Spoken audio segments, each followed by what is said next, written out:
Muchas gracias por conectarse y acompañarnos en la tarde de Good hoy en nuestro. afternoon, everyone. Thank you for joining us on this third and last webinar, this suite of webinars within the framework of the second policy dialogue of this international cooperation project, together with Environmental Law Institute and GGGI. I am Ángela Maya. I'll be moderating today's event. We have a luxurious panel. We have experts from different sectors, from the academia, litigation, attorneys, judges, and also from the environmental and institutions and the national government. Today's event seeks to approach environmental justice from a different perspective, as we've been doing. It's been about 2 years in Colombia since we've started with a discussion about the need to have environmental justice, a special jurisdiction or a specialty for that matter of the environment to provide elements to resolve and sort out environmental conflicts in our country. After several initiatives and a lot of work by the ministry, the judicial branch, the academia, there are some initiatives uh, undergoing analysis. That's why we have devised this webinar to approach this topic with a different perspective and beyond. Is to see the tools of our environmental justice today and see what process issues or substantial issues should be taken into account for this environmental mm, jurisdiction that we think of, how we see it. I want to thank today's panelists. We had a first meeting with External University on international perspective and their interrelation of the forest issues from different angles. We had another seminar on the law of environmental crimes, also legal clinics and the role in environmental law and to protect the environment. Today, we conclude with the experts panel on environmental justice. No further ado, I'm going to give the floor to Oscar Dario Maya to hear his opening remarks about some interesting perspectives about environmental justice. I'll tell the panelists when their time is up. I'll write a message to them privately.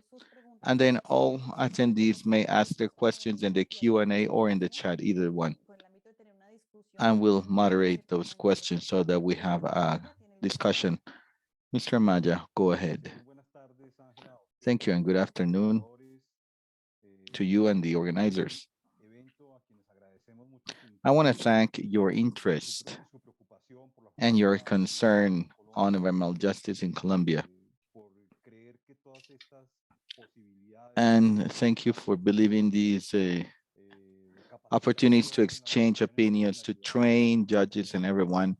We can have a better justice, better interaction of the judicial branch in our relation to environment.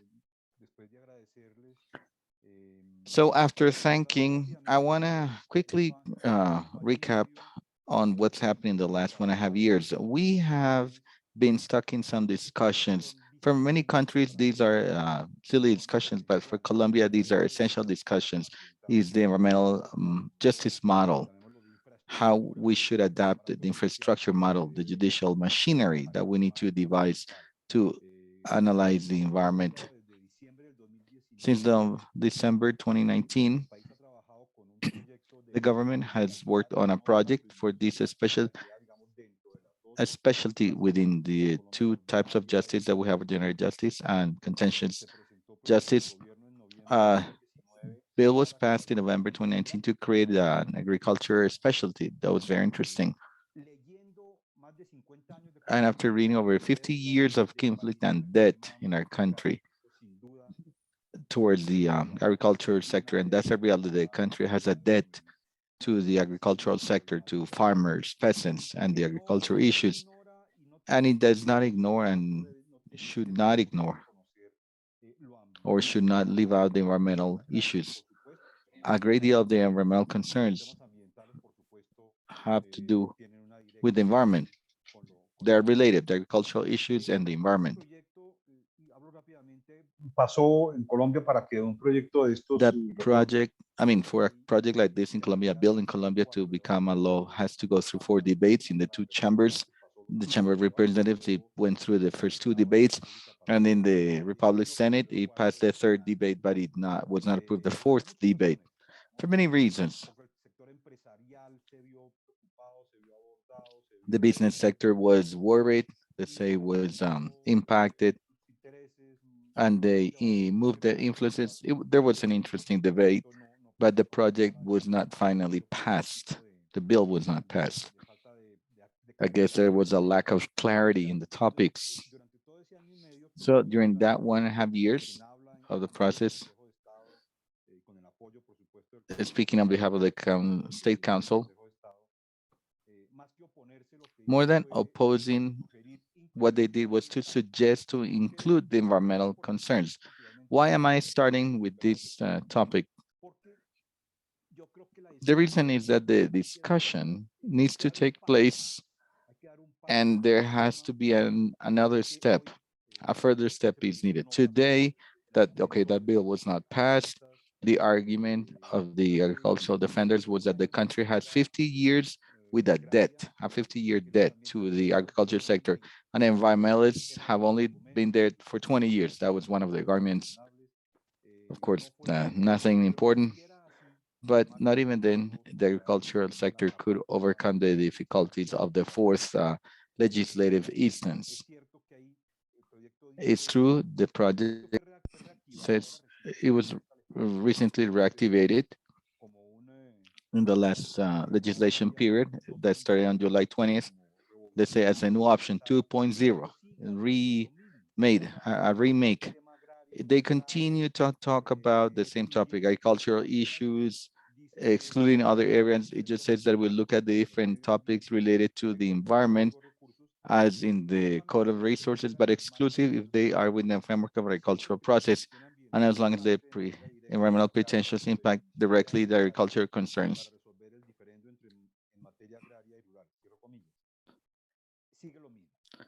It's more of the same.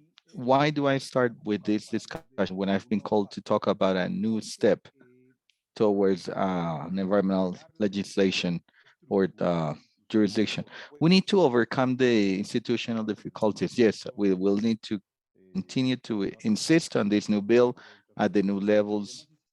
We will continue to insist, but I believe that in the meantime, we cannot just be there in the discussion of the structure, what's the best machinery, what is the best institution, but we need to think about what is happening today in the environmental sector. The environment today, there is an environmental crisis today, and we've seen the COP 26 most likely in 2 weeks. The news will shift to something else. That will have the biodiversity convention and so on. But the environmental topic requires, in our opinion, without dealing with the issue of infrastructure, but we believe that we need to get into the process, the procedures. The ruling code in Colombia, the General Process Code, and CEPACA for administrative issues, understand very clearly the road of the notification, the claims, the evidence or proof participation, hearings, and so on. Validation sentences. I think that's clear. But what we need to work on to improve and do a lot of work, different from the theory of many others who think that there should be a general process for all instances, for all specialties. I do believe that it's not the same to have the process to deal with a contract, or it's different from pollution of a river or a debate after an impact on the environment, even after declaration of the subjects of right. I'm not so convinced about that, but still we need to approach that. In my opinion, and I see that here in the panel, there are very interesting panelists, Jimmy and others, Gustavo. it can be the same to conduct a process where we debate security, a check, civil contract, even as complex as it is in comparison to an environmental concern. And I think we need to battle there. And how? That the processes must be different. It should be oral, verbal, process, quick, fast, expedite. Many of the topics should be in a public hearing. They should be seen there and heard there. And something there's in other countries is technical support, strong technical support within the same branch, not as assistants, but as a clerk, as a servant of the branch. Many of the cases of debated in the ordinary jurisdiction and environmental concerns are based on the concept given by the CAR. Sometimes the ministry or the National Environmental License or Humboldt Institute or Sinchi Institute, or even this is proof by the given parties. They're all valid, of course, but I believe the branch itself, the judges should have their own technical source. In Costa Rica, you may know there are judges and environmental judges. So they are in Chile. Three of the magistrates in a magistrate of five, three are lawyers and the other two are not. So that technical support from the biologist, civil engineer with the position magistrate from the same branch within the same branch, I think that's an important element. And that's my second contribution. The first thing is the need to reduce the terms to create a different process within, as there's an agricultural process, an agricultural action, I think environmental concerns, without saying that it's superior. We're not saying superior into other areas, but it should have a differentiated process, a different road in the process. And second concept, or the second element, is the own technical nature of the professionals or servants in this area of the the environmental jurisdiction.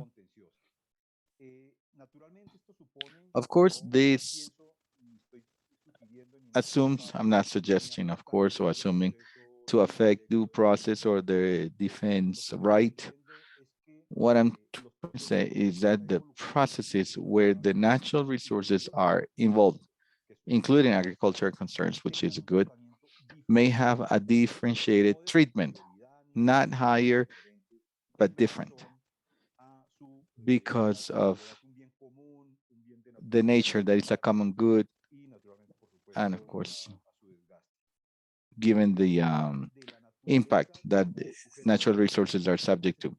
Talking about nature as subject of rights, it's a topic that, in terms of a process, it's very hard, very difficult. I talk to the different parties, directors of CARs, some ministries, deputy ministries, and they say it is very complex. It's very complex to enforce a sentence where they say a river, this or that river, an ecosystem, a forest is a subject of rights. In practice, judges are judges. This is why I'm happy to participate in these events. In practice, to give the condition of subject of rights to natural resource, of course, it's an achievement of the environmentalists, yes, but when you land this in the field, when you want to enforce those decisions, we have found an enormous gap. A former minister said to me that he said was the legal representative of this river, that forest, and if I could, if I had to devote all the resources in that sentence to that ecosystem, that river, that forest, I wouldn't be able to pay the payroll of the ministry. And I'm not saying being negative to deny those decisions, but it's a claim that we have heard since 2017. Starting in Ecuador, nature has been recognized as a subject to rights, but it is necessary to weigh that, to weigh the rights where nature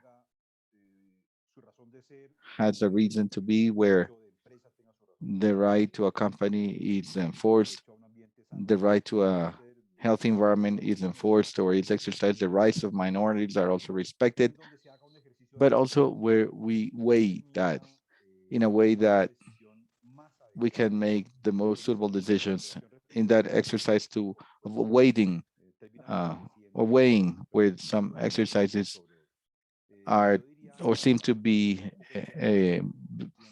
let's say heavier or more important than others. That's it. That's my proposal. So we do not disregard the structure and the architecture of the institutions and I mean environmental institutions in these times where decisions need to be made. It's also important that we have celebrated some more than others. The commitments that the government has taken on in climate change matters. That's really good. But topics such as the Escazú Agreement, where they specifically talk about environmental justice, they talk about the defense of leaders, the defense of goods, where they stimulate the right to participation. I think his signal was cut out. He's frozen. Cannot hear him. I don't know if it's only me. Oh no, it's everyone. There's a connection issue. We lost his signal. Bueno, mientras intentamos recuperar la conexión, vamos a continuar con las intervenciones. Digamos que uno del interés que While he nos gets back, surge en el proyecto, yo sé que let's continue with the other interventions. I know there's an urgent need in different sectors, the academia, the attorneys that work this in practice, and the administrative sector as well, of course.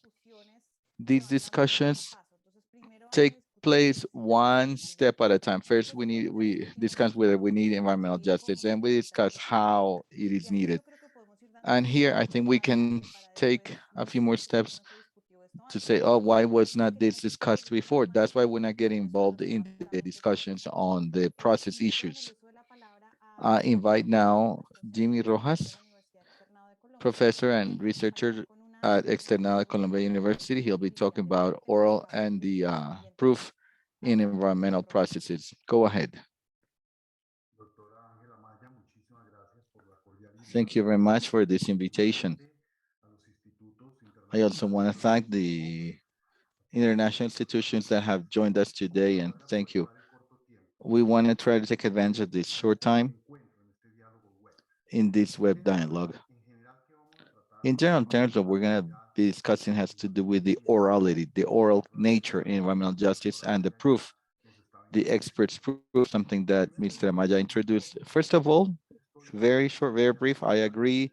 And for many years, I've been saying this in different webinars, this urgent need that the country has to create the environmental specialty in the jurisdictions, different jurisdictions, with all the hierarchies it needs.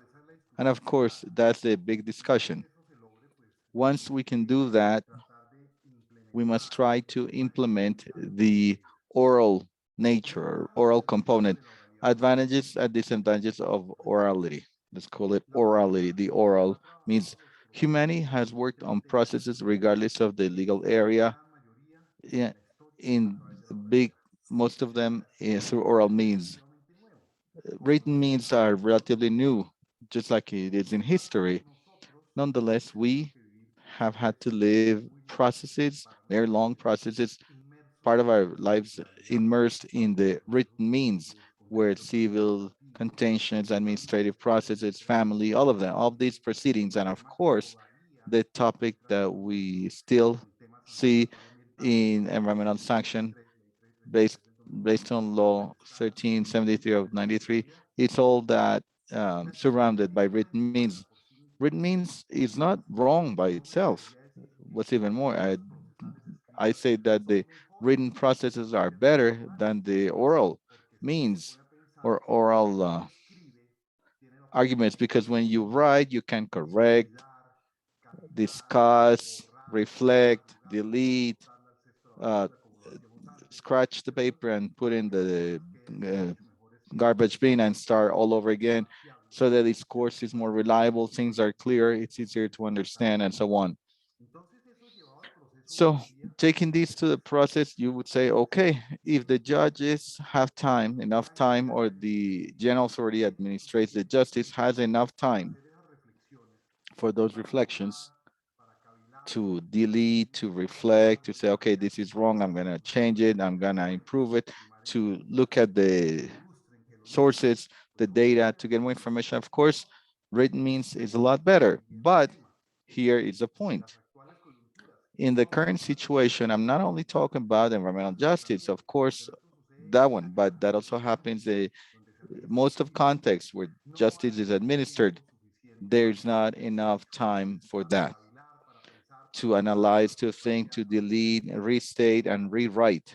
Okay, maybe we don't have enough judges. I mean, the right number of judges. We don't have uh, judges who are capable enough either, or they're not well trained. Others are not so fast, or they don't have the competences it takes. That is the reality. So in front of that complex situation, that's where we need to have the oral means. And that has happened in private law with the transmission of the different codes. That's how it happened in the administrative sector when we took the step from the old administrative code to the new CEPACA, so 1347 of 2011, where they preferred other forms, mainly oral forms. I'm not saying that exclusively orally, but there isn't any single process in the world that is absolutely oral, or there isn't any that is absolutely written. This is why there are technical rules. Mainly oral means or mainly oral, or I'm sorry, written means. In the case, modernity has taught us that in these situations, it's better maybe to go to the oral means to resort to it, where the interested party, the plaintiff, the defendant, either party, in the case of environmental justice, the attorney, the proxy, whoever, they placed their oral requests in the hearing. They ask, please order an intermeasure, please decree this, order that. This is stated in the hearing, there, in the gist of it, with the immediate reaction of the administrative justice, so that the judge or the servant, the clerk, also there itself, immediately can sort it out. Not suddenly, without basis.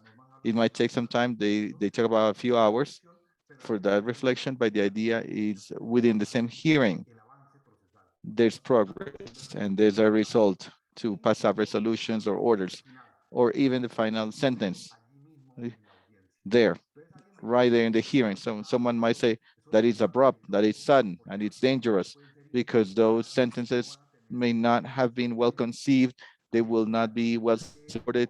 And then there's the discussion, what is best, the eternal delays in to put in writing, or maybe a much faster and expedite justice, immediate if we wish.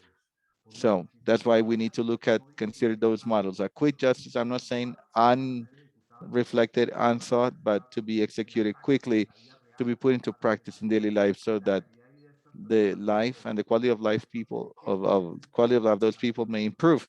That's it. That's the situation. If we're gonna look at this in summary, it's better to have written means, but based on the current situation, we believe that oral means is better. This is why the huge need to continue with this environmental procedure, especially as it relates to the sanction regime, right?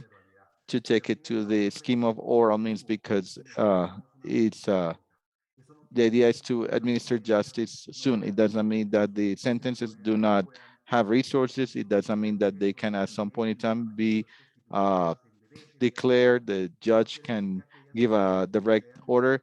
That doesn't mean that the sentences at the administrative level are not subject to control, etc.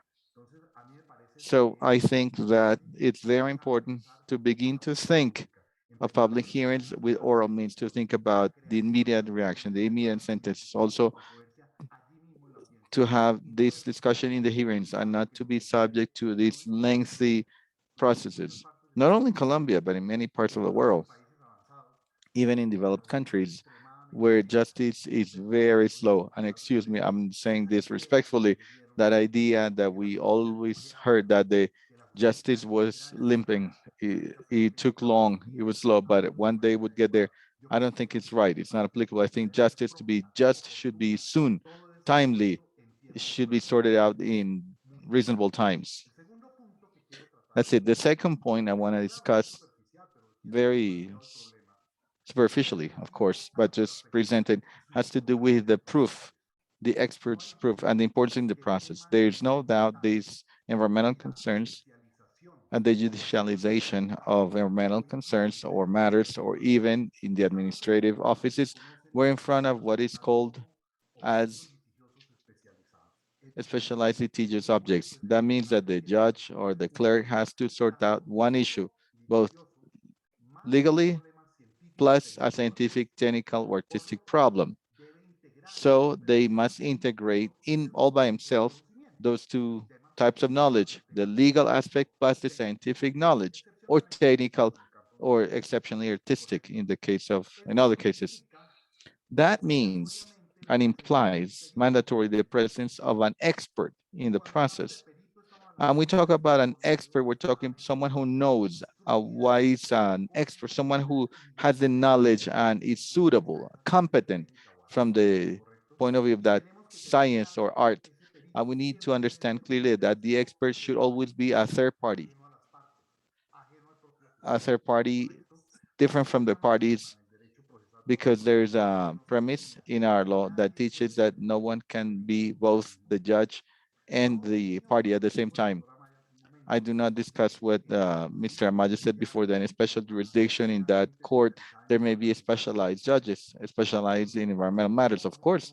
But what I don't understand well is that they they have a jurisdiction. They can help, they can advise the judge with their knowledge so that the judge knows the expert proof and, and understands it.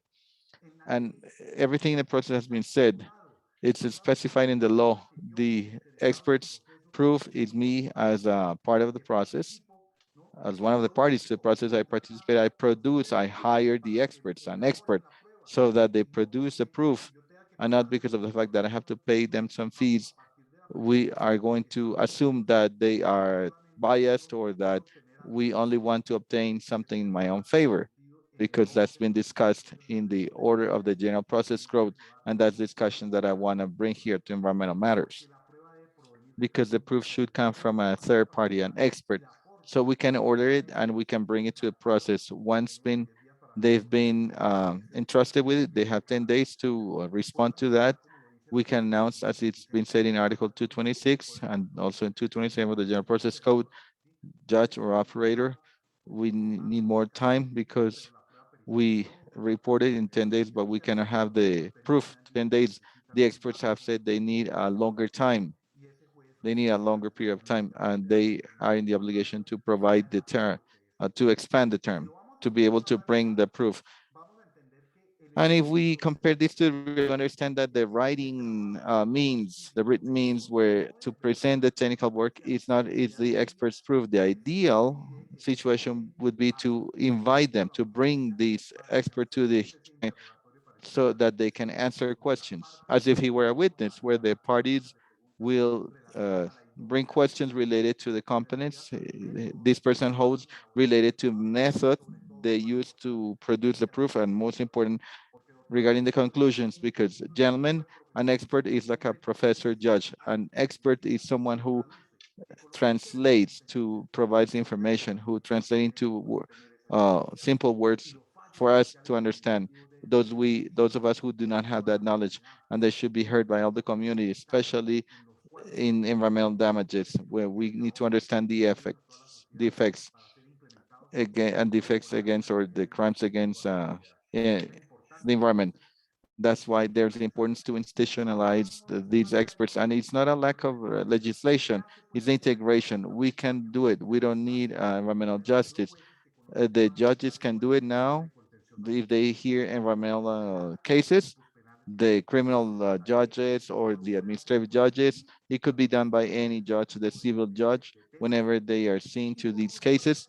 And of course, the environmental authorities, they can do it too. In the metropolitan areas, the park authorities, the ministry, they can all do it. The CARs, they can implement it now.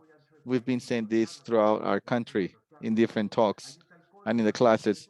This is the general process code. So I invite you to check it out, 226 to 232 or 233 of those decrees, the general process code law 1564 of 2012.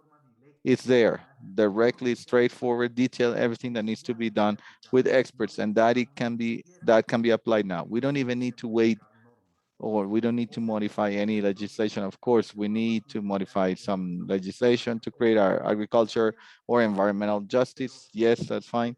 But if we're talking about the experts proof, the development, the implementation as a third party, there we can understand it. Okay. Having said that, I believe, just to conclude, the most of the acts, environmental matters, and administrative concerns of these authorities that I just mentioned are maybe null because we have the technicals report. Is usually produced the administrative branch when the CAR is exercising control or has support. There are technicals, there's technical support by its own contractor. Sometimes it's seen as an expert's proof. It's not really helping the authority, and many uh, they deny that another proof can be brought by an expert because supposedly what the experts and the scientists said from an institution, the CIA, for example, that's the divine word, and they are the most suitable. I'm not discussing them, that there are many scientists, engineers.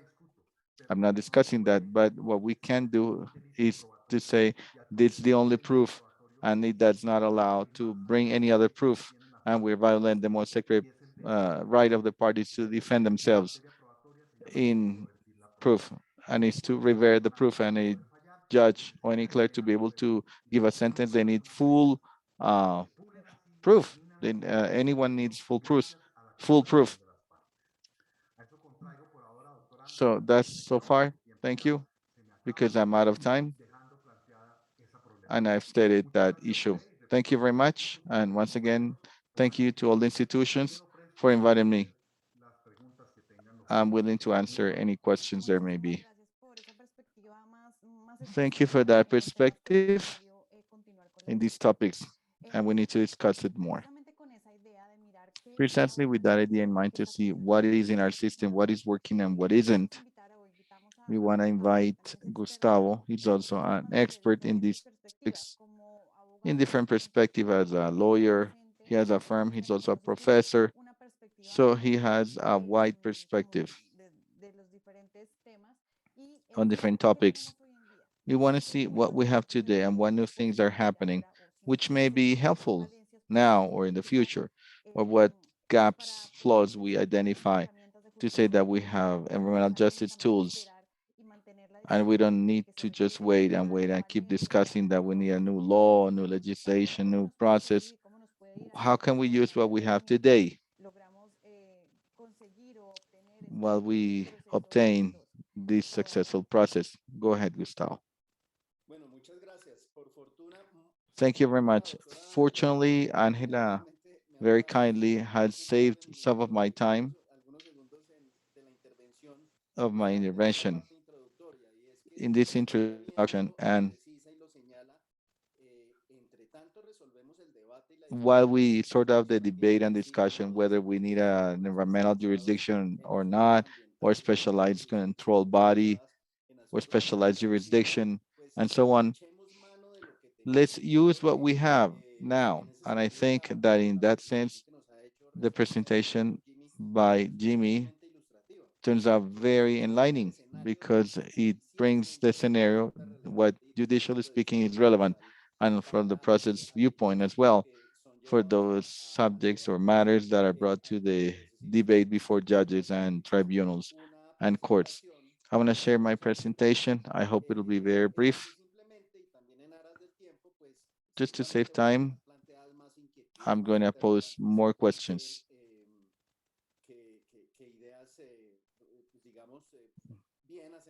than ideas.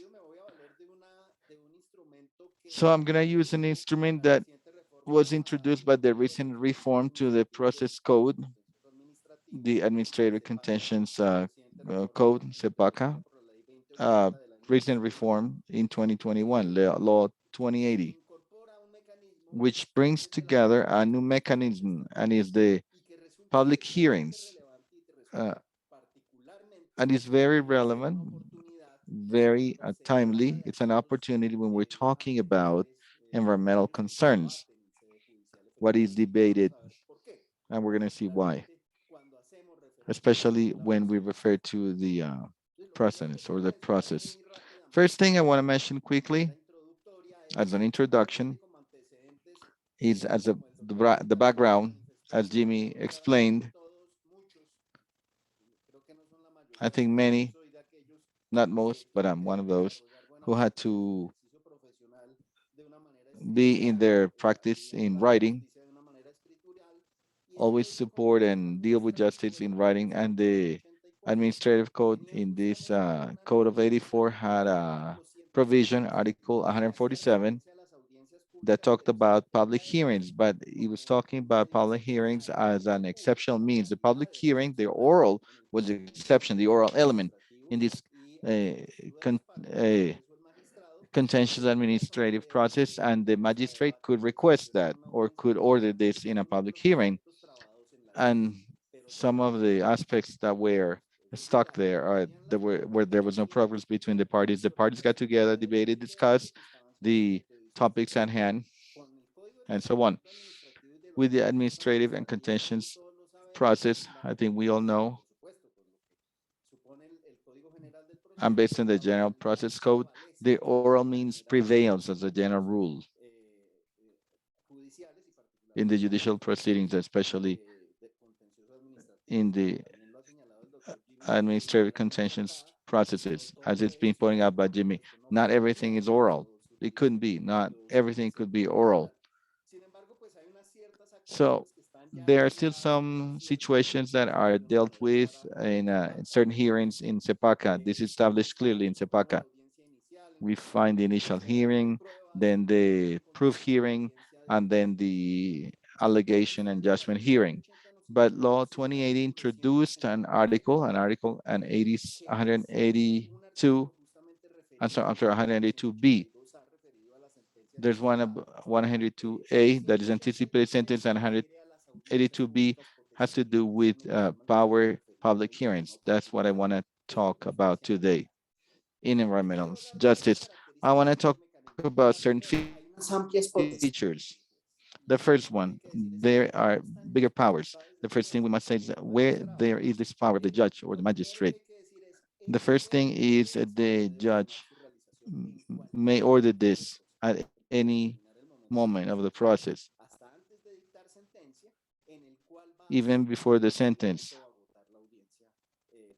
When this public hearing will take place, the judge can order that exactly when and how, according to the topics being discussed. Now, the judge has another authority as to invite according to their own criteria, not as the parties request, to call other public institutions, private institutions, and so on. It could be companies, NGOs, nonprofit organizations, the academia, or experts in these matters regarding the process, related to the process, especially those related to the process, because of course, any act, any part of the process needs to try to dissolve the problem or try to solve the situation at hand.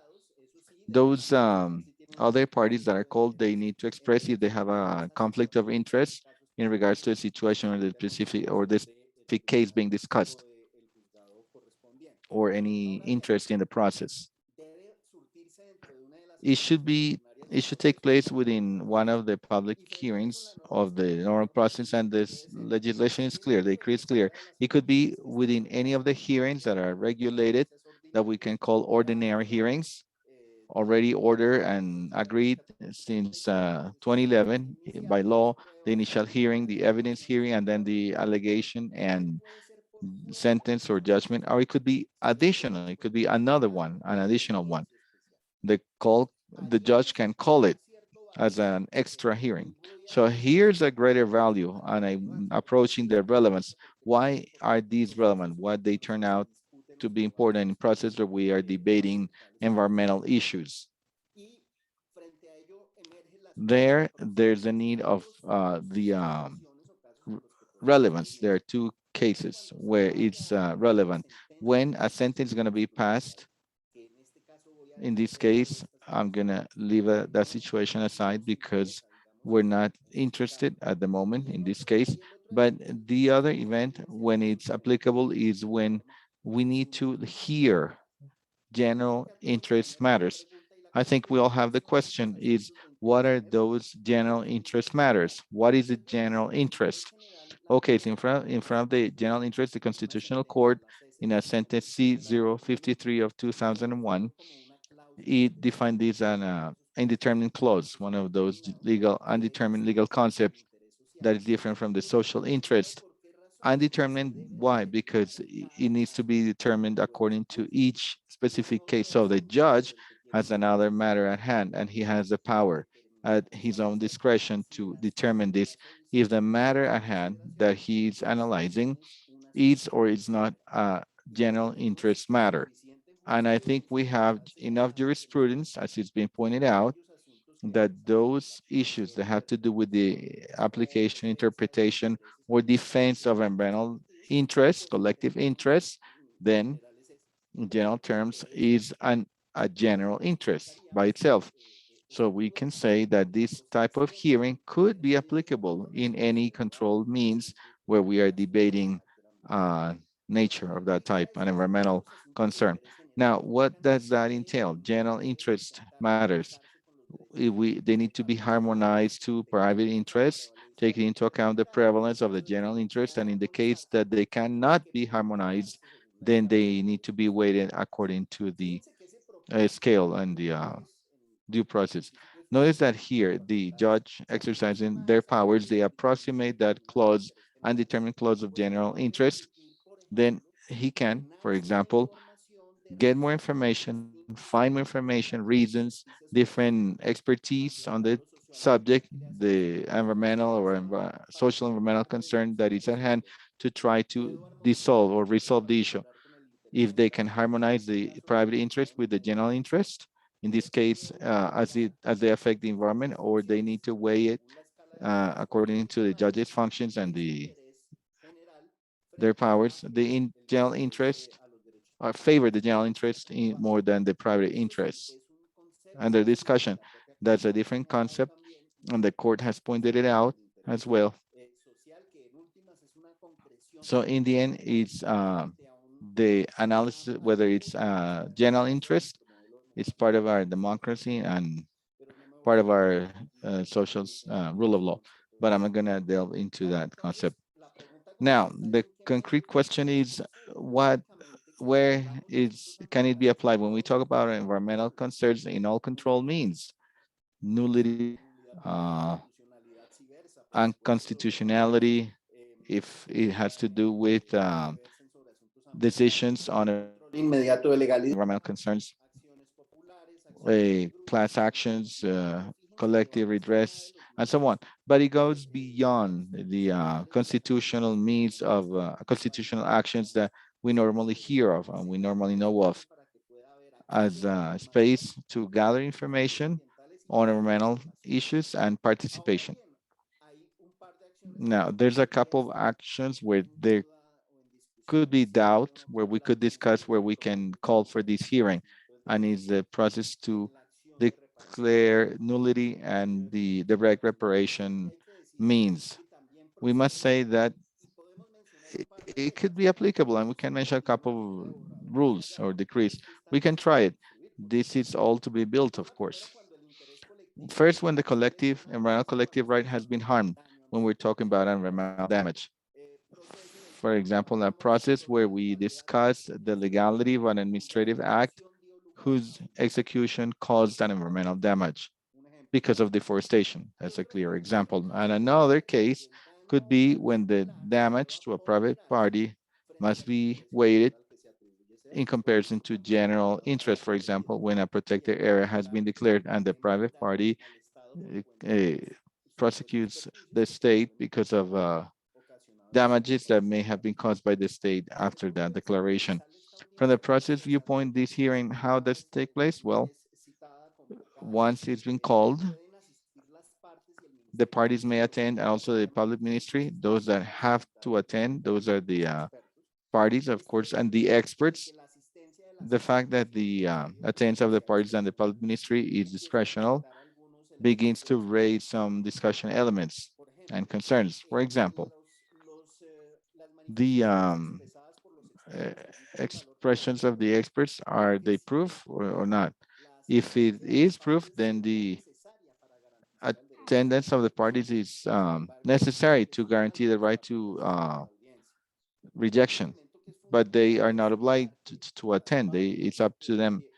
Another thing is that the parties and the public ministry may intervene after the uh, invited or the guests have up to 20 minutes referring to the interventions and manifestations by the experts. And then the magistrate or the judge can also ask the intervening parties, everyone, the parties, the public ministry, and the experts, and the special guests, all the experts that may have been called to the hearing, as long as it's about the discussion of the topics at hand. Why is this mechanism relevant? There may be a process opportunity for several reasons. Permiten cualificar la justicia ambiental y First, aproximarnos a una justicia ambiental informada. environmental justice. It might help us make decisions about social and environmental conflicts based on scientific and technical proof, as it's been pointing out. But also when we talk about the expertise, it could be the perception of the actors of a territory and so on. Another element or attribute that turns it into an opportunity and makes it relevant is that there are different control mechanism or control bodies. There's a wider range of control means. And it helps resolve the environmental conflict.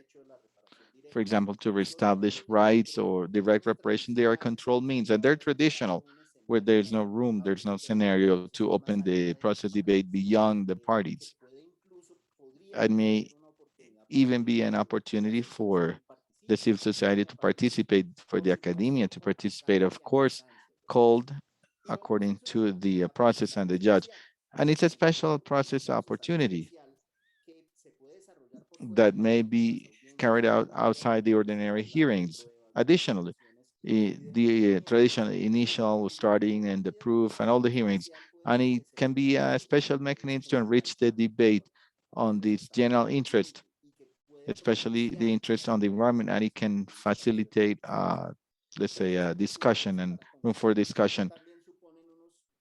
So this also causes some concerns or bigger questions and challenges. The first question is this an opportunity for proof, or is it only a mechanism that might be considered as participation? The truth is that it allows the judge to come closer to the truth, to hear more information so that he can make a decision. However, the way that it is assessed and the effect the hearing may have and the expressions heard, it's uncertain because it was not foreseen the legislation. It has, if it has proof value, if it's proof, it has to be subject to the principles of the proof activity, contradiction, for example. So that topic is key. Another topic, key topic, is the high discretion. Very high discretion of the judge regarding the if it's applicable or not, actually to carry out the hearing, who should be invited to the hearing, what is the general interest, and so on. You may think that it's necessary that the jurisprudence begins to approximate to this as it is implemented, as the hearing is implemented, they come closer to criteria. So the judge may accommodate to them, to the criteria, while exercising his authority. And finally, there are some effects about the final decision. What is the value of the hearing? The arguments presented during the hearing, do they only allow the judge to understand more the context, to have more information on the conflict, the social environmental conflict, or does it have probatory value? And it should be, the sentence should be founded or should be supported in these allegations. it's of course related to the first question. That's it, Angela and colleagues. That's what I wanted to discuss with you. Thank you very much for giving me this space. Thank you for your presentation and how you have supported the project activities. We continue with the additional topics. I want to call Luis Manuel Lazo. He'll be presenting on the process issues. So we continue to discuss this, the process, and specifically environmental judicial actions. Lazo, the floor is yours. Thank you, Angela Maria. Warm greetings to Mr. Guerrero, also ELI from the US, that has facilitated this dialogue space, and also warm greetings to all the attendees in this webinar. I'm going to share my screen.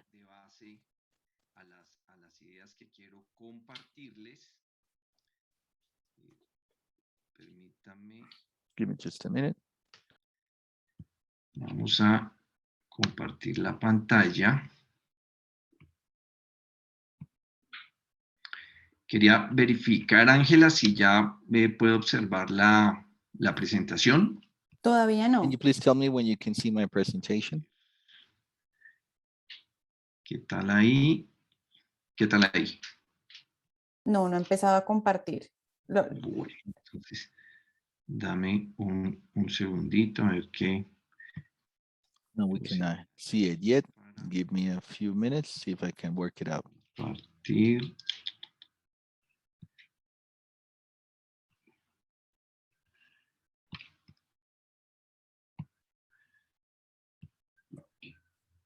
¿Qué tal ahí? ¿No? No, todavía nada, no vemos nada todavía. Bueno, yo preferiría No, we entonces. cannot see the screen. Then, so let's go for plan B. Okay, here it is. There it is. Thank you. Perfecto. Bueno, vamos a plantear algunas cuestiones procesales. I'm gonna present some environmental process questions. I want to share with you a reflection from the judicial view. As a judge, I want to convey very especially, I'm thinking of the activists, the on environmental law, the civic organizations, those that focus on guardianship actions and collective redress. I want to focus on the issues and the burdens in the process that many times they face. So I want to divide my presentation into two big sections. The first part will focus on sorting out and answering and posing a proposal for that big dilemma that environmental activists face, and is the guardianship action, the collective redress or class action? What is the most appropriate means to protect the environment? And the second part of the presentation, I'll look at process issues, more specific, and convey the idea of some concerns of this topic. So let's start with the first slide. Okay, guardianship action or class action? Which is better? Which is more suitable? I don't want to answer the question directly, but I want to pose three ways to approximate it. Is the nature, the kind of rights, and the, let's say, holder. As you may know, the guardianship action is subsidiary, and that always means process load. It's relevant for the, it needs to be proven that there's no efficiency in the class redress or in the, I'm sorry, collective redress or the class action. Whereas in the second one, we always find a main action to protect the environment. And at no point in time, the judges can say that you have to prove or you need to resort to another judicial action to protect the environment. Second place is speaking of the rights of guardianship actually focuses on the protection of fundamental rights. And those are that's part of the process, very relevant, but it's also part of human rights to the extent that the class action focuses on the protection of collective rights. And by definition, the right to a healthy environment, clean environment is a collective right. So it leads to the third part, the third approximation in regards to this question that I wanted to pose, and is the holder. Who is the holder for each action? In the first case, we know that we need to claim the possible of damage, subjective, to the extent that when we talk about the class action, we are talking about a holder that is objective. That's why it's very wide. No one has to claim who's been damaged. That's why the community, the organizations, any citizen actually can um, request the protection of the environment. So we have excellent examples of both cases, how they can work, both the guardianship action as well as the class action to protect the environment. I'm gonna touch on these briefly. Let's move on to the next slide. The guardianship action of the Supreme Court on the protection of the Amazon, that's a clear example of how the guardianship action could be an efficient mechanism in this context. And in this guardianship action, the Supreme Court on April 5th, 2018, I'd like to highlight two process elements. They're relevant. First, how it was necessary for the Supreme Court to have to its structure and present arguments to present the link between the clean environment and the fundamental rights, life, health, and human dignity. This is a means for the protection of fundamental rights, and as a result, the judge and each stakeholder, they have the burden to prove how these fundamental rights are linked to the damage to the environment. A second process element that was interesting was the recognition of the Amazon as a subject of rights along the same line as the Constitutional Court has declared on the Atrato River. So we have a twist, a big twist in the view here, to view the environment not just as a subject of protection, but the ecosystems as holders of rights. Those are very two relevant issues. There are also examples. Next slide, please. As to how the class action can operate effectively to protect the environment. And it's the case of the sentence of class readers of the State Council on the Bogota River, March 20, 2014, where I want to highlight the sense of the class action is that it allows a different focus, wider focus, more comprehensive, if you wish, to protect the environment, because it links the rights, the environmental rights, the existence of ecological balance, the protection of its species of ecological importance, but it's also linked to collective rights close to the environment. And I highlight there the enjoyment of public space to prevent disasters and the right of consumers, public health, and the provision of public services. So, or utilities. So these are options that we can take hand of, and the environmentalists, the citizens as a whole, they can use for this to protect their rights and the right to a clean environment. Next one. So this is the second part. Thank you. The presentation has to do with four specific topics that I want to present as a judge in when we talk about the class action and what are the biggest questions in the process that judges foresee in these actions. First, the requirements. Process request. It's actually easy to comply with, but many collective redress processes lack this, and they are not able to continue in this first part when do not comply with this procedure or process requirement.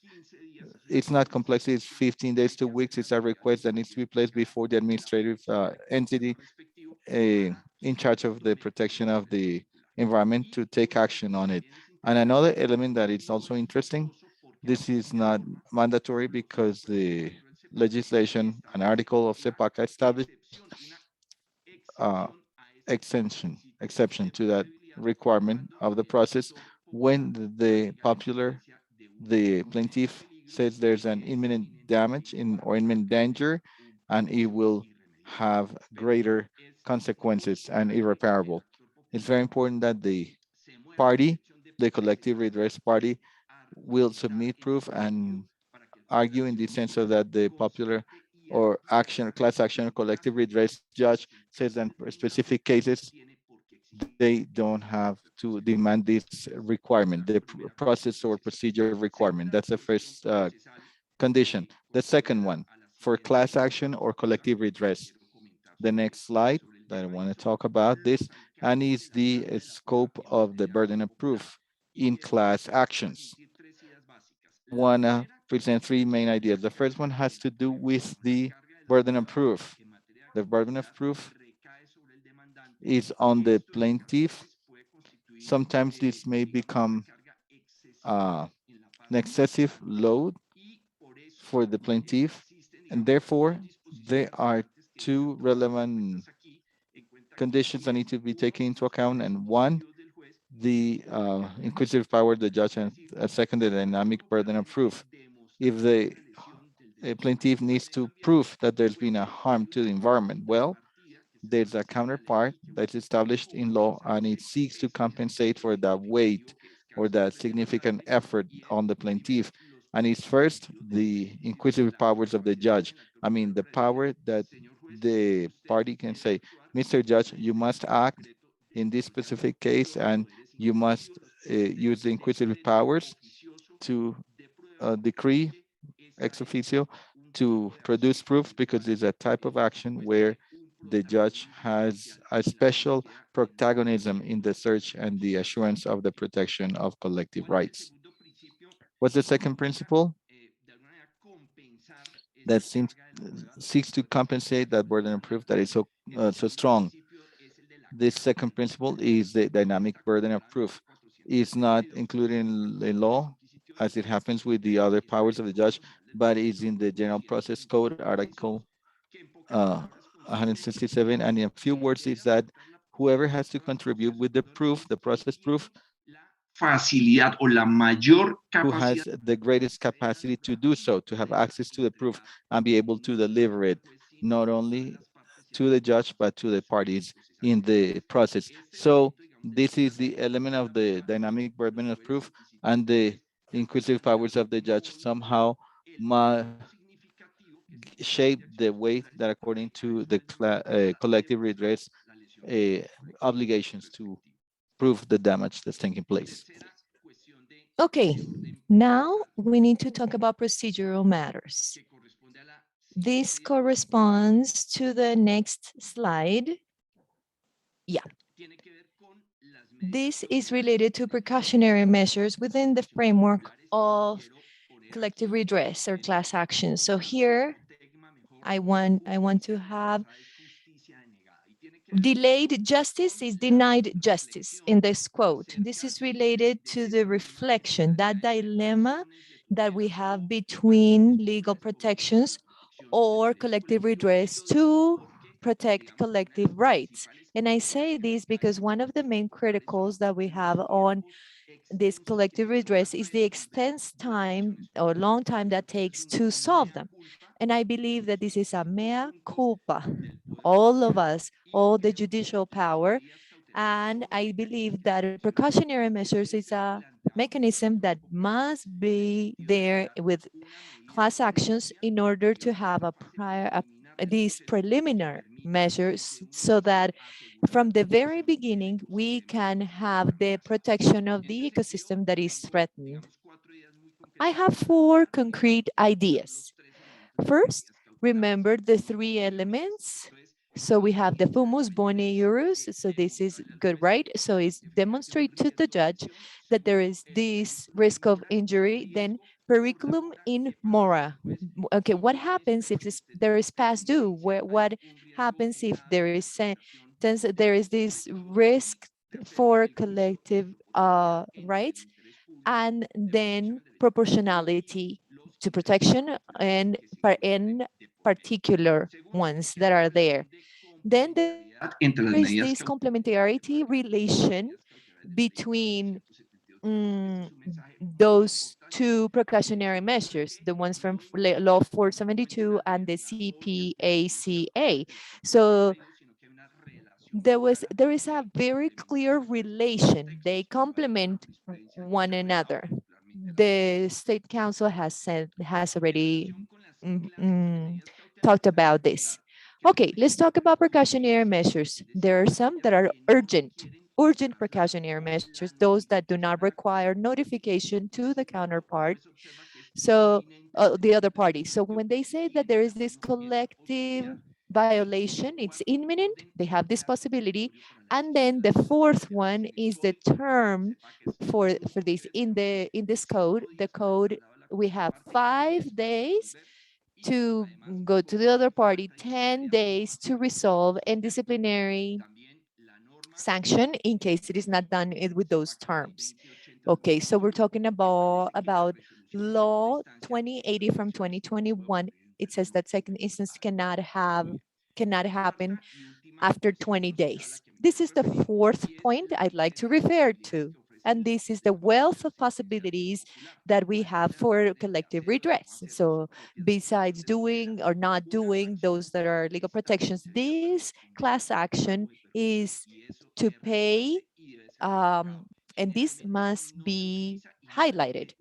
Normally, this is not used and is not requested either. So this is like this clause that has been asleep, and it's exploited in the sense that the judge needs to order this as well, and everything related to the reestablishment and prevention of future specific behaviors.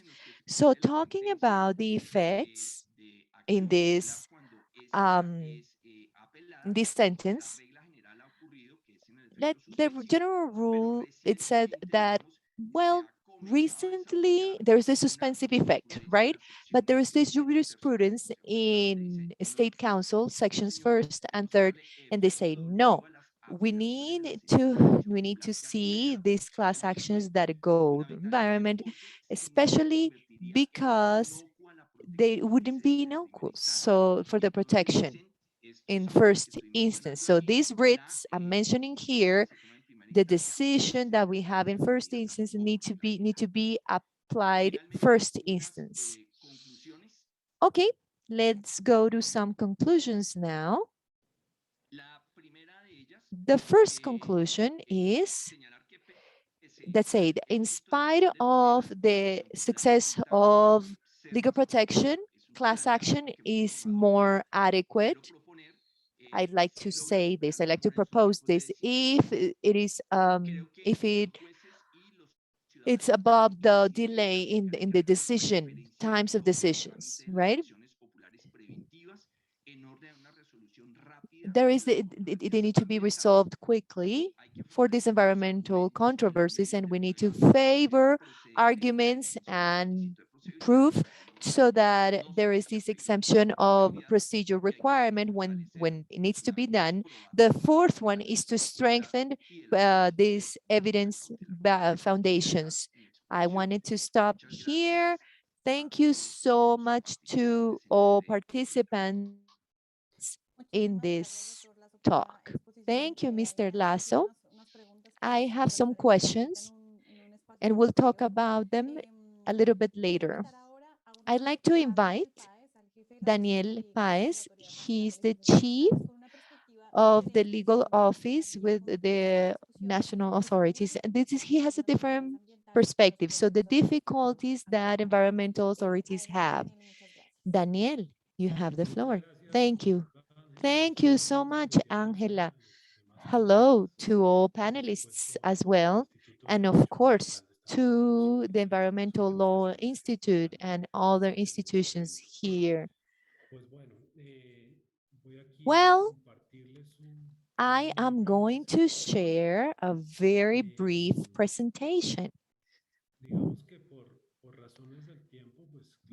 Because of sake of time, I clearly cannot take long in many of the problems that we do have every day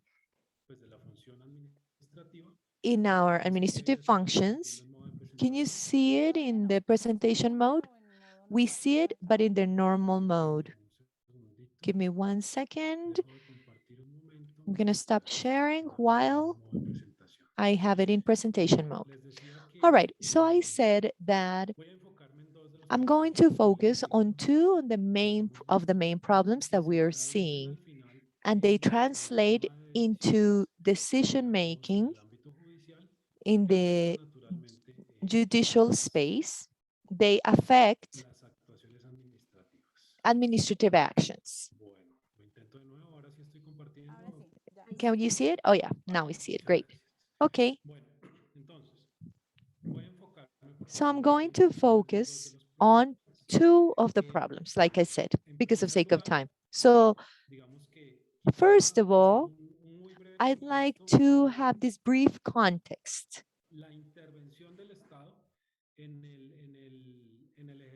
State intervention in the constitutional rights to have environmental protection, to see how far that intervention goes with this measure to intervene by the state to limit freedoms, to protect constitutional environmental rights, to see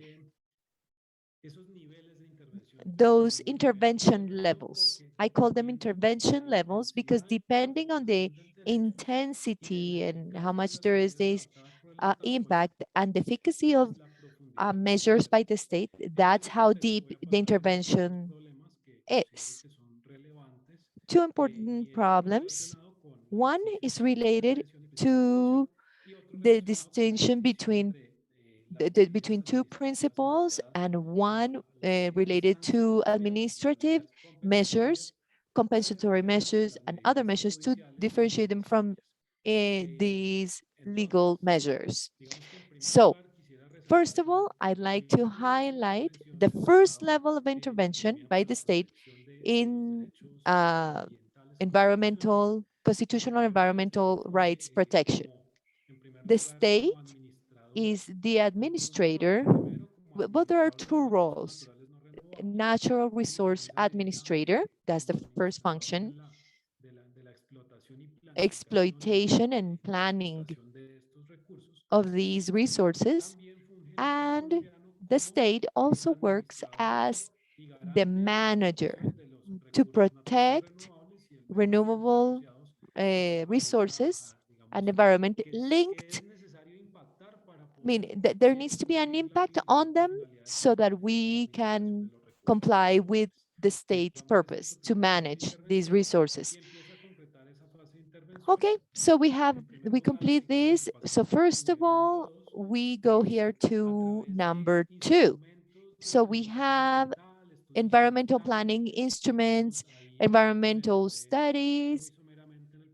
I will talk about the prevention principle, but clearly the state establishes the need of having certain instruments such as the environmental license, environmental permits, so that we can have legal impacts on the environment. And there are some ground rules, clear ground rules, in the sense that there are reference terms that have been established for these ones that are necessary to have these ones. So we have the diagnosis as well. We're not going to go deep in that. We're just going to say that we have this diagnosis tool. These are prior instruments that go from prior knowledge, and they work as the technical access to adopt decisions on the environment. Then, when we have at the state or a private party, there is this instrument for management of the environment. We have, well, let's talk about the case of environmental license. There is this license is dynamic, and the function as an instrument for planning and protection and to control the environmental deterioration. This instrument is dynamic during the life. And like the Constitutional Court said, it is modifiable. Oh, I'm losing him. Okay, So this function is after the evaluation of the environmental impact. This is essential in the constitutional ends and the protection. So that's how environmental protection becomes concrete, and how these measures are materialized to prevent, mitigate, in identified environmental impacts. So if the evaluation, so if control and follow-up do not have expected results, then there is this other function or this other intervention that is the environmental sanction ability. We could have preventive or sanction measures with the purpose of compensating or repressing certain behaviors, and somehow to impose when there are example sanctions, when there is this infraction, environmental infractions in any of the other types. So this is what we would call the fourth level of intervention. Then we have the fifth level, which are judicial actions. That's when administrative measures to protect environmental rights have not been efficient or enough, then other mechanisms are activated, but then they can also be activated and go against the same administrative decisions because someone is affected with this decision. So this decision goes against juridical regulations, or there's a violation of, I don't know, collective rights. So that's when the fifth level of intervention comes into play. I personally believe that these intervention levels should be successive. However, we all know that these intervention levels are concomitant, and they don't see the order. They should be efficient, and that's we're gonna talk about the prevention principle to see how the precaution principle versus the prevention principle, and how from the judicature these two principles are understood when looking at measuring the efficacy for these measures. This is one of the difficulties that we have in the administrative function.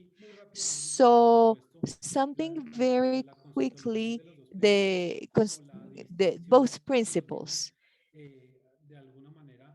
So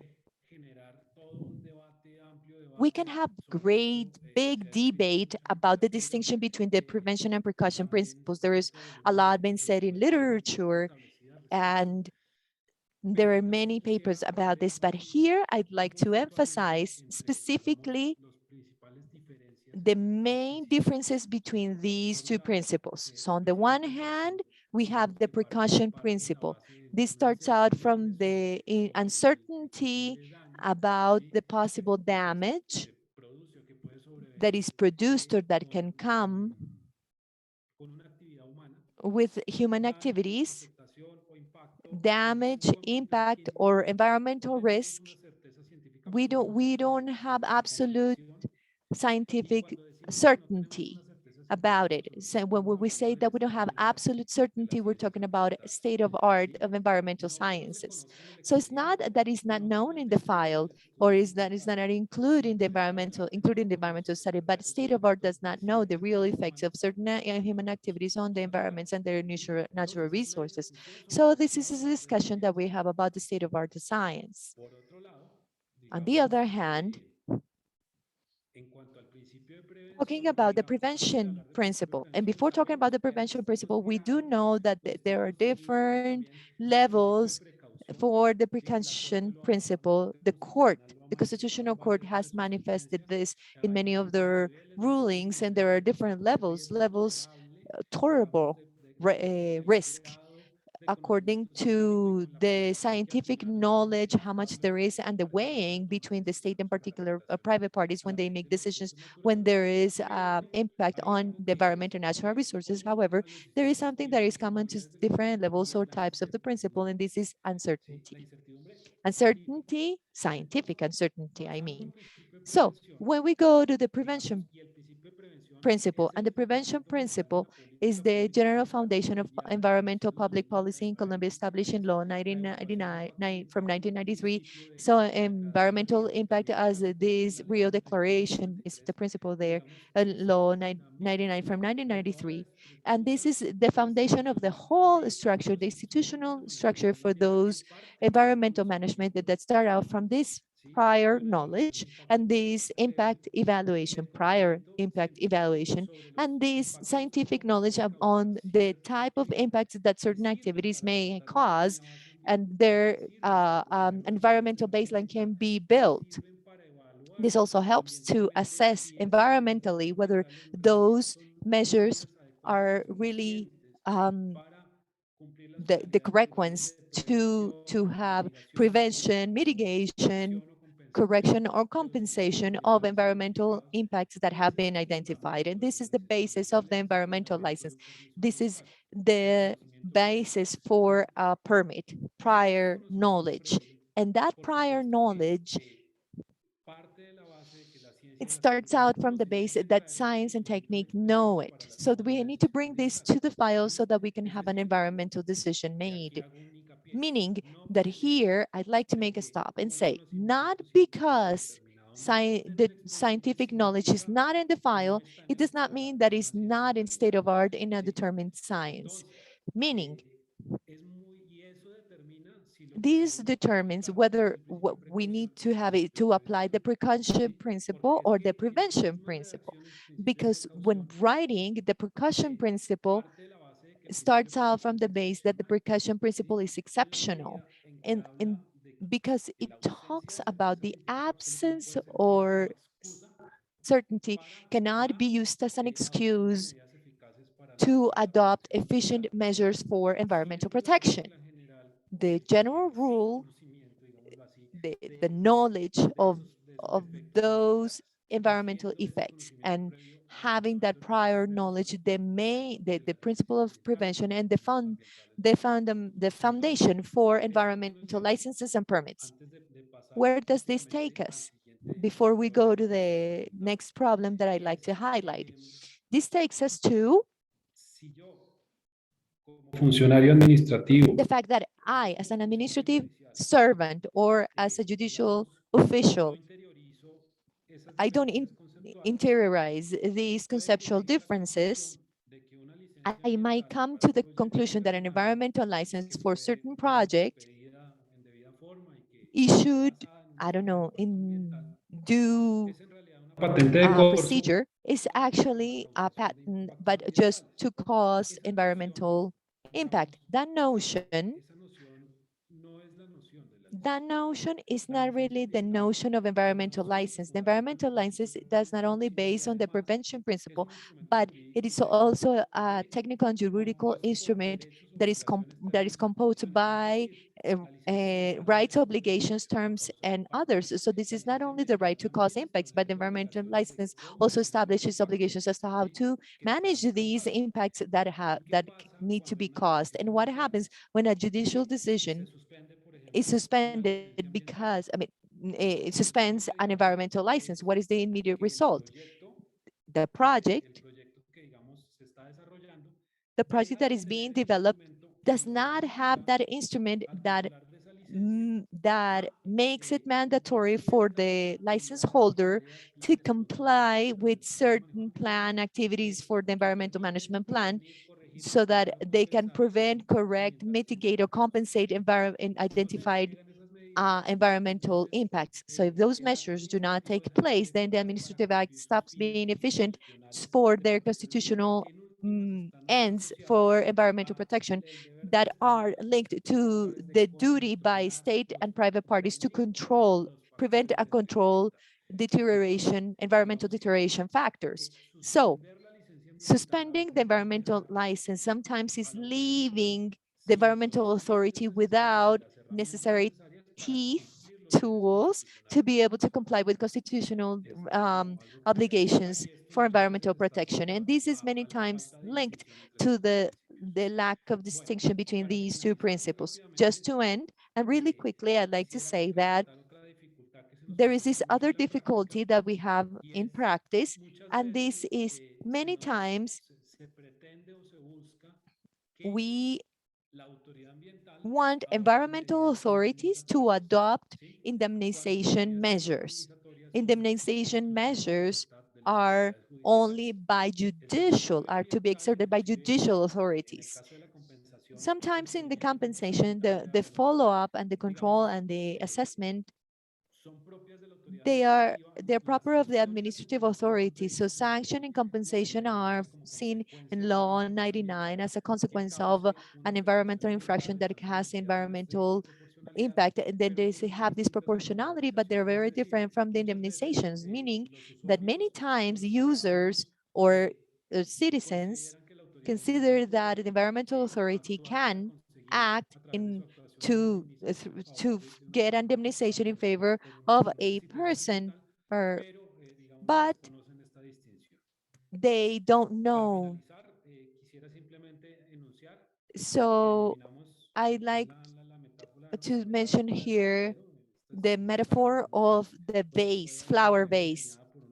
It was designed by Lady Guerra. If you invite someone to your home to have a snack and they break this family heritage vase, but besides it was decoration for your house, and then people used to pay to see this family object, there are three juridical things. Number one, sanction. This is the social thing. You never invite this guy because he broke the vase, right? So that is the social problem. Then the compensation is that this person must replace this vase with another element that has with the same function, right? And third, indemnization.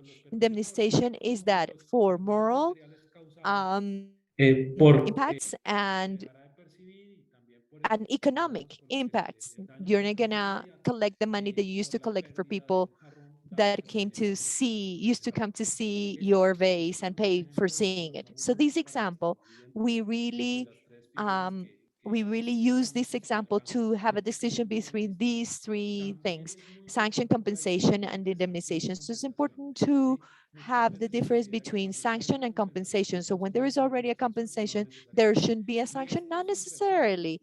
And this is without prejudice to the fact that the sanction, the purpose of it is compensation, right? So having a fine not necessarily have as a result for a reparation or compensation. So basically, this is what I wanted to tell you.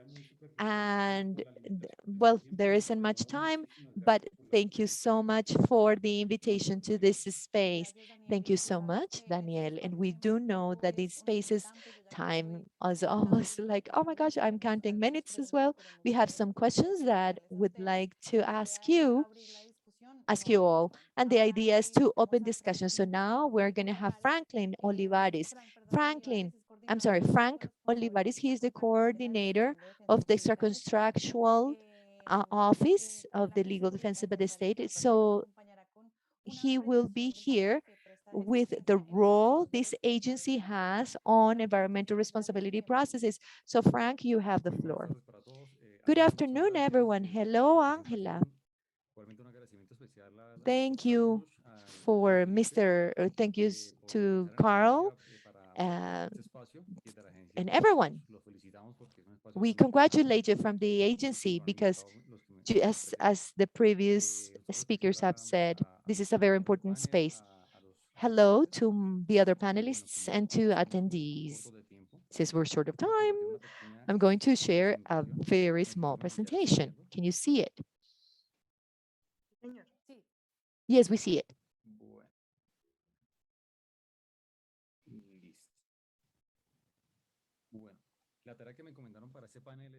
The task for this panel is to talk about the role of the juridical agency. It's called ANDJE. Okay, so what is the role of the agency? The agency, and we need to talk about regulations that we have so we can see the role of the agency. Okay, so law 1444 from 2011 created the agency. And one of the objectives defensa y la was to protección include the prevention, the defense, and effective protection of litigious rights of the nation. So what is this type of interest? This was defined in Decrees 4085 from 2011 and 1069 from 2015. And there was, what is this litigious interest of the nation? Those, an institution is committed from the public administration to be part of a process. So this, pragmatically speaking, we can say that one of the interests, litigation interests, is the protection of the environment, as we're going to see it. So the agency, from different divisions and offices, we conduct this protection. So a la cual pertenezco. we have in the group I work with, we have this technical group focused on environment, mines, and energy. And we also have the extra contractual responsibility group. I coordinate that group. So to tell you about the national level with the environmental sector, the environmental sector, let's say that is ranking number 10 out of the number of processes against the environmental sector. So we have 4,831 processes. We're talking about July 2021. These 4,831 processes add up to 61 million pesos. And here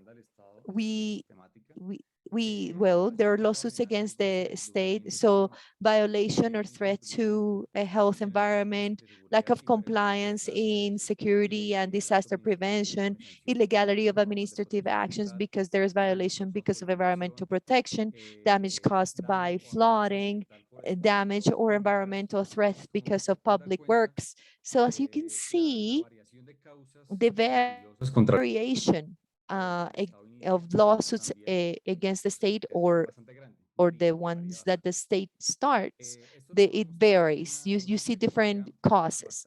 We can see this very deep experience is the juridical defense of the state. And from our agency, we have found basically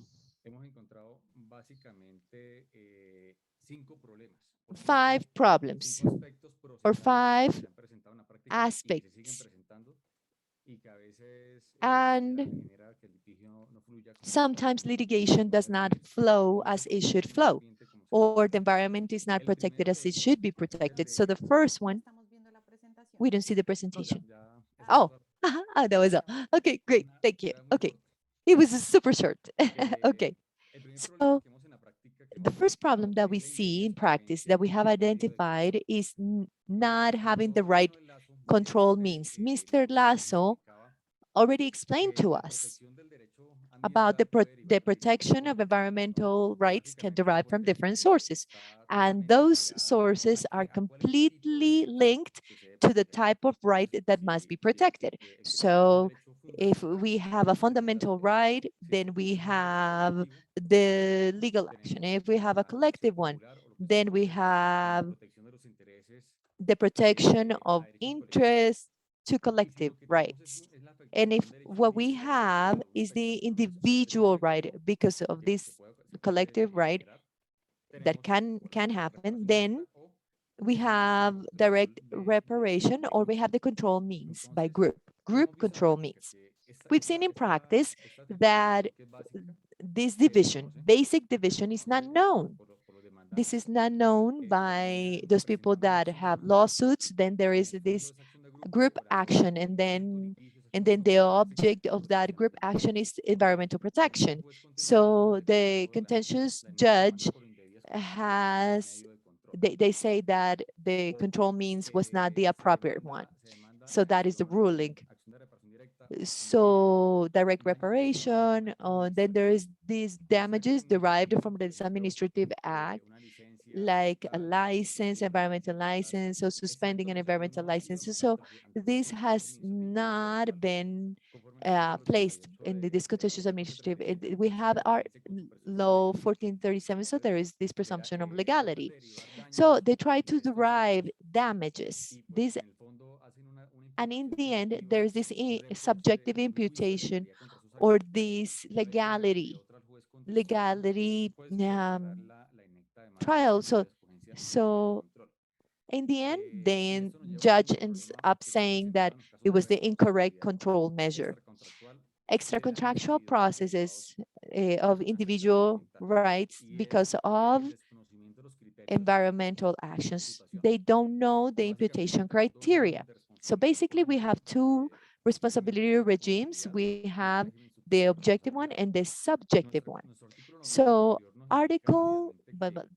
different laws tell us that they have imputables that they are caused by action or omission of environmental authorities. So sometimes when we talk about imputation because of a positive act, this is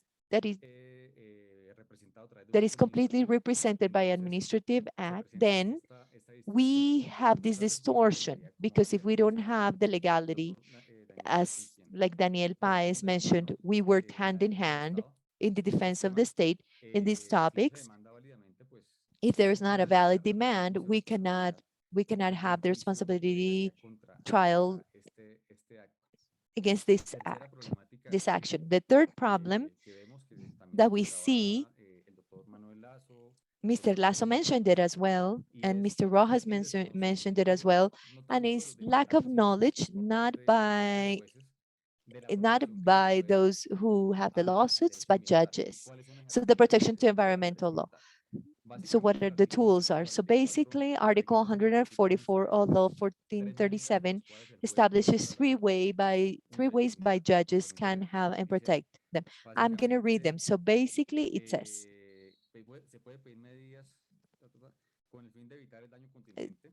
to avoid contingent damage so that vulneration ends. And third, going back to the prior status as it was before. So these are different ways that we can go in and protect environmental right.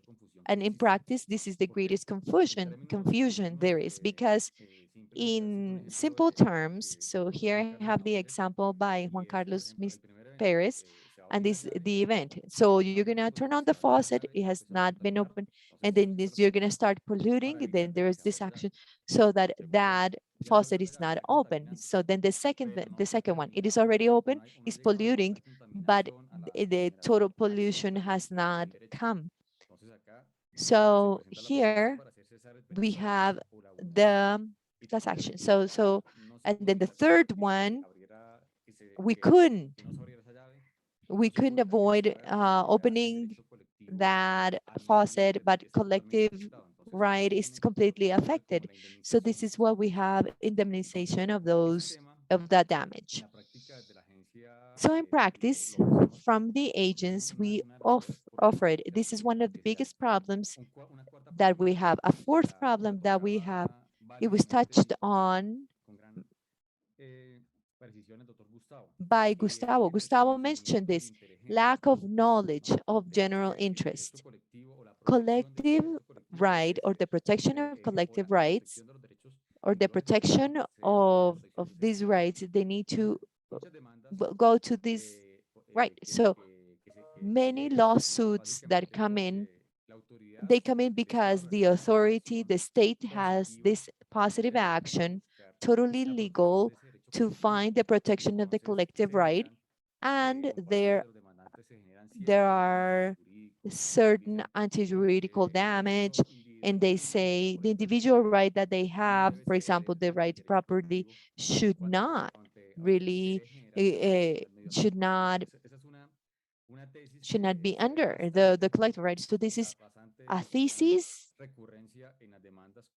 that plaintiffs have with those lawsuits against the state, when the state has wanted to go and protect the collective rights, the right to environment. And lastly, Jimmy talked about this, Jimmy Rojas, the absence of proof. So sometimes there is this class action, but esfuerzo probatorio there is no evidentiary effort or by the plaintiff, and sometimes judges do not have this action to find, to have the procedural truth there in trial. Those are the main problems that we have realized or seen and identified here at the agency. The third scenario, in a pragmatic way, the agency has an important role to defend these processes.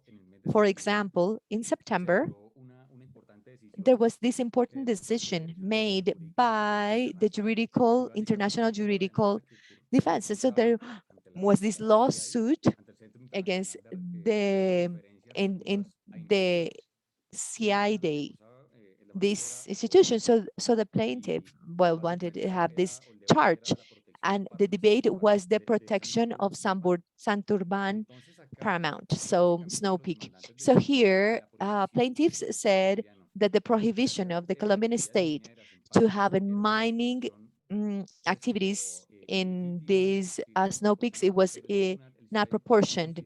But the tribunal said that it was this legitimate right the state has to act as such. So the tribunal, the court, they went to the agency with the signature, and basically was to acknowledge that the measure adopted by the Colombian state was non-discriminatory for investors, and it needed to protect a legitimate object.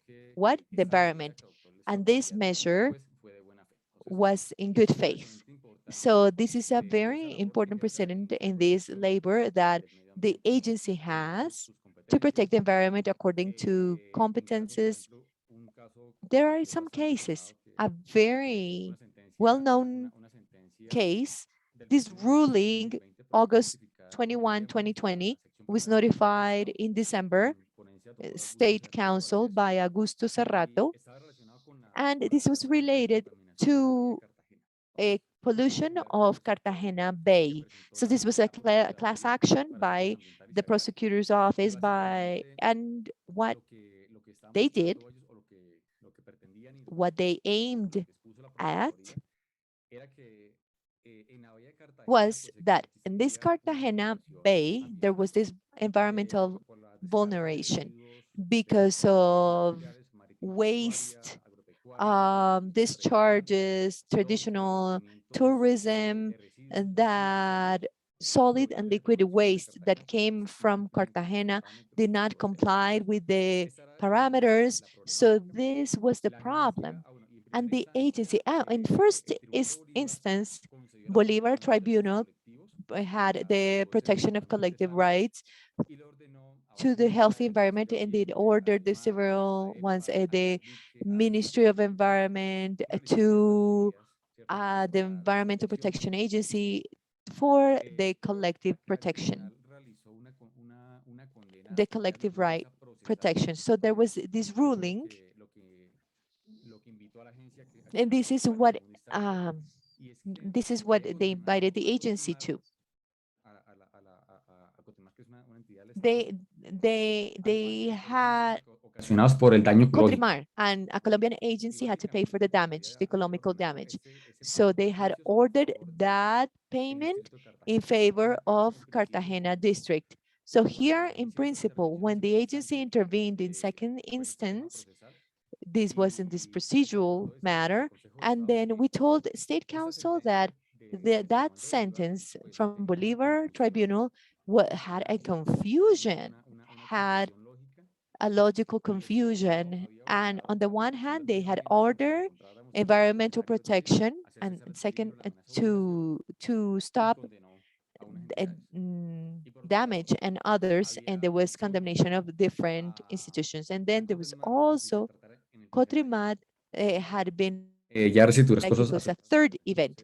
So they went back to the previous status, or the previous, yeah, the way it was. So there is pollution still there, or the right has already been, is not, cannot be recovered. So we had these interventions and we reminded the State Council, something Mr. Lasso said, that Article 34 or Law 472 establishes that in these class actions, then there could be damage payment as long as they have been caused by, in favor of the public institution, the one that was non-guilty. And this was, it was in favor of Cartagena, and Cartagena had been declared responsible or guilty for the vulneration of the right. So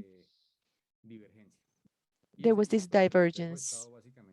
And State Council said, yes, we are not here in an event that things cannot go back to the previous state or status. So this institution had to conduct mitigation actions, but not indemnization.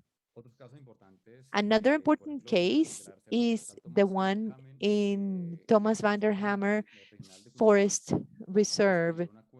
There was this agreement, 021 from 2014, and there was the environmental management of this forest reserve or in relation to this administrative act. And there have been 3 lawsuits. They were all, there were at the Cundinamarca Tribunal. In first, sorry, Frank, we're running out of time. So let's close ideas so that we can continue with some questions that we have in the chat. Okay, yes. So basically, the lawsuit was for a special damage. Their activity, the economic activity could not take place. The tribunal, there was this first instance, and there's a ruling in 2016 and then in 2020. And then the important thing was the protection to the environment, and it was not limited, or it was not abnormally limited, those individual rights. So Angela, these were the very quick ideas I wanted to share with you all. And I am here for any questions. Thank you for the invitation.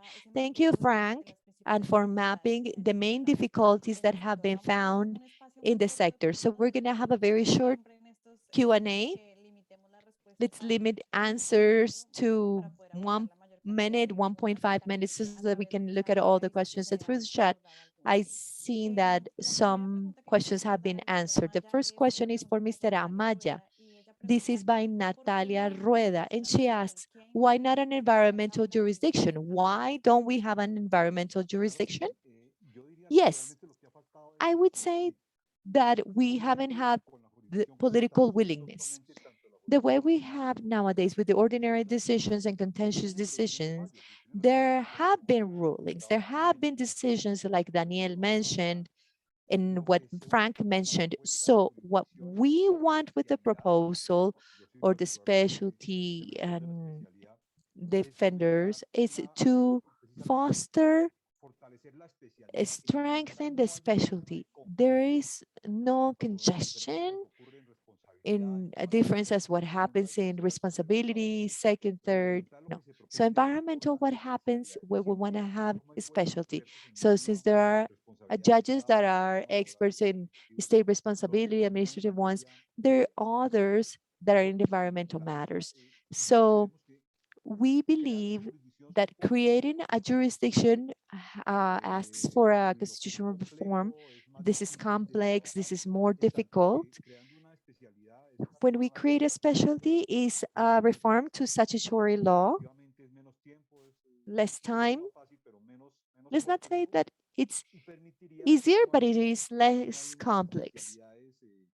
There are some labor, civil, and other specialties. We believe that ordinary functions, and within the contention, we would have this specialty. That's what we believe.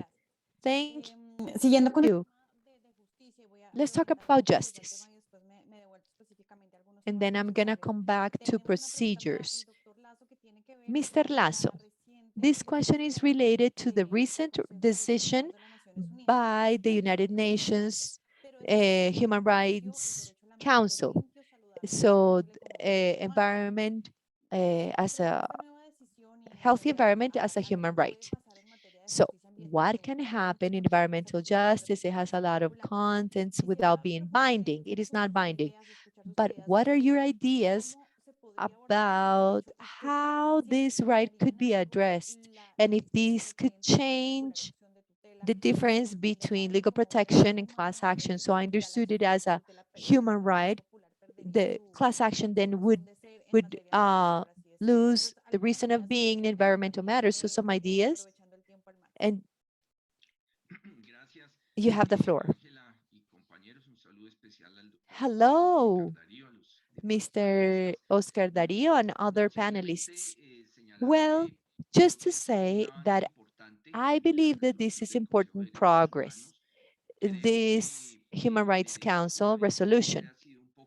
I believe that this has been the hard right in international law, and it also applies in the environmental law. So things that are conventions tomorrow, they go from this hard law, they start being the resolutions, declarations, principles adopted by the international organisms or bodies. That's the first consideration. First, before being hard, they were principles and others. The second one is related to what high courts, the State Council, the Constitutional Court have said about these soft law instruments. These are parameters, these are criteria, and they provide elements to interpret national law, to interpret the Constitution, environmental law, and in that sense, I think that it does comply and it will play a very interesting role. The third aspect I'd like to point out is that there is clarity when establishing the connection between fundamental rights and collective right to the environment. This is what the Constitutional Court has been doing when it is protecting the environment through legal protections, and they've done it many times in the country. So this starts providing a very interesting support in the international soft law, and probably tomorrow in environmental international law. Those would be my comments. Thank you, Angela. Thank you so much. Now let's look a little bit about procedure. These discussions that we have here, I have this question. It's a general question, but I'd like to ask Jimmy, probably. You mentioned something about this. This is about multidisciplinary team, like the examples of Chile or other countries, that within the judges, they say, okay, what is the difference that we have with the existence of experts? Here, I like to orient the question. So what would be the advantage or disadvantage? What type of analysis should there be when there is a judge that is not a lawyer versus the existence of an expert, like the evidence or proof that was in your presentation? There are two things. The judge, in principle, there is this ruling in law, so they need to be a lawyer, they need to know the sources. Normally, that judge, lawyer, does not have specialized knowledge, environmental matters, for example. So of course, it is part of the healthy criticism and their responsibility to study basic concepts, vocabulary related to these technical aspects. So having, I don't know, topographists, and engineers and other experts in their team, it'd be great. What happens in the administrative matters in relation to the environmental sanction law, the legal person in the office is not alone. The director of the institution, they are not alone. They have their technicians right there. And it's very important to receive this help, support to interpret. But a very important point is that those opinions, those concepts that help they can receive, the legal servant, the lawyer, the judge, the ones that actually apply law through their jurisdiction, that cannot can hear. the summary is, if there is this evidence, and if they go to the trial, then they don't have this opportunity to take step by step and the follow-up to create the proof, especially for contradiction. And then here nowadays, something that is so important, Mr. Guerrero said it and other participants said, is about conclusive allegations. So that's why we say that judge and expert at the same time, not. A scientific illustrated judge? Yes. And lastly, or should we change the scheme completely? A little bit similar to what happens in the environmental matters when there are technical points. They they are they are specific. They have a specific knowledge on certain science that they are related to conflict. This could be another formula, but this be a very different scheme. So that is what I could say. Thank you. We have another question for Gustavo.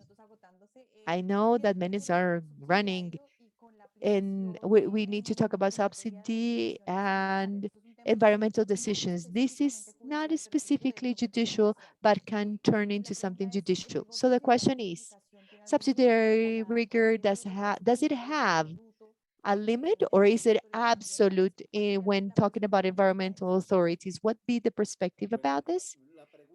Well, the question is about something that has been discussed in several opportunities because of the regulatory faculties by the Ministry of Environment, State Council, and the Constitutional Court.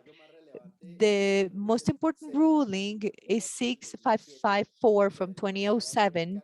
This was the one that touched on the conditions to subsidiary rigor that brought about, well, our assistant calls them discretionality in an open way. And they come to the sentence this year, C 145 from 2021. By the way, one of the decrees, the most recent one, is for procedure suppression. And there was this prohibition for environmental authorities, I'm sorry, to ask for requirements different to those that are there in regulations for environmental licenses. Okay, there is something common in courts. It is not a discretion, an open, absolute discretional faculty, because in any ways, regional autonomous corporations functions as autonomous bodies are conditioned by the public policy body, which is the Ministry of Environment. So it cannot be understood as an absolute open faculty, totally discretional. So I've had this debate with a regional autonomous corporation that this is adapting the terms of reference in environmental licenses into their jurisdiction so that they have that requirement that had already been eliminated in Decree 1076 from 2015, that famous certificate of land restitution unit. So I believe that we need to understand this topic. This is about understanding the subsidiary rigor principle, and this refers to standards and not to requirements. I remember that the regional autonomous corporation, I used to work with them like about 15 or 20 years ago. What happened with this corporation? So they required an environmental license for projects, and the most recent for the license decree, they had excluded, I don't know, they had excluded, for example, cemeteries, service station, and other projects that had been excluded. So it talks about standards, and it talks about those regulations for renewable resource quality. So this could be understood as the requirement or or these imposed requirements, because then it would be a vulneration. The Constitutional Court has said it, Article 84 of the Political Constitution, you cannot have requirements that have not been foreseen in the law to develop activities by private parties. So briefly, because of time. Thank you so much, Gustavo. One last question, general to the representatives of institutionality. And we know that you cannot have institutional positions, and that's not the objective. But what perspectives or what specific needs you'd see for environmental justice? You think it is convenient?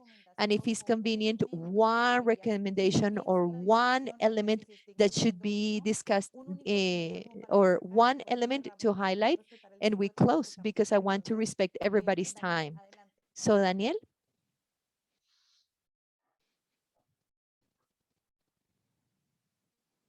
Bueno, si le parece, doctora Ángela, Ángela, me aventuro yo a intentarlo. I'm gonna try. Pues desde nuestra perspectiva, From efectivamente, our sí es perspective, necesaria yes. una jurisdicción ambiental especial. Environmental justice is specialized environmental Para justice nosotros, is needed. como autoridad ambiental, For us as the hay environmental una discusión authority, sobre si and debe I ser know una that there's this jurisdicción o discussion whether it should be a jurisdiction or there should be a como decía el specialty. doctor Amaya hace Like un rato, Mr. el Amaya said problema no some es de time ago, congestión, the problem el is tema es not de congestion, que los the problem conocimientos is a específicos specialty, and that is necesarios specific para knowledge adoptar needed ciertas decisiones en materia so to ambiental, adopt certain pues decisions in lo, environmental issues, se lo ameritan no solo lo administrativo, they sino lo judicial. can have it not only in the administrative matter, but judicial matter. And the second part of the question, I believe the Chilean case is really important. They don't only have lawyers within the their bodies for judicial decisions. So I think that this would significantly contribute to that specialty, and somehow there would be correspondence overarching between the formula and environmental matters in all sectors. Lawyers and technicians go hand in hand in decision making. So technicians provide their expertise and lawyers prepare administrative decisions in legal matters. So they go hand in hand. So I believe they could be a very good element so that this specialty is efficient. Thank you, Daniel. Frank, you have the floor. Yes, I completely agree with Daniel and all the other lawyers. This specialty is important in the agency. Like I said, 2 months ago, we have a specialized group for environment. It was created 2 months ago with this line. Environmental justice has its specialty. It's not only lawyers, but we also require people from different areas. So I think this specialty is convenient. So that justice is not being congested, let's say, something new. Well, we have procedural tools, they need to be adapted. We have control means or right protection means within a special jurisdiction, they can flow in a better way because specialized judges will be there, lawyers. It'd be really good and it would all flow in the right way. Thank you for those two final comments. And I think these are the perfect element to close our webinar.